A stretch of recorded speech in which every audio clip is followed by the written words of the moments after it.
Hello! I show you how to hard reset on Samsung Galaxy Feed. Turn off the phone.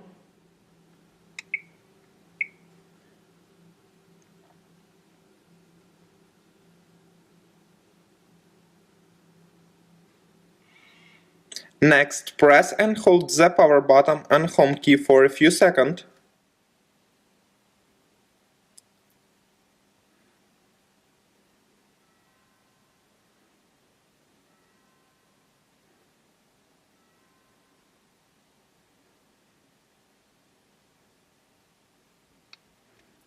Use volume key and home button to select factory reset.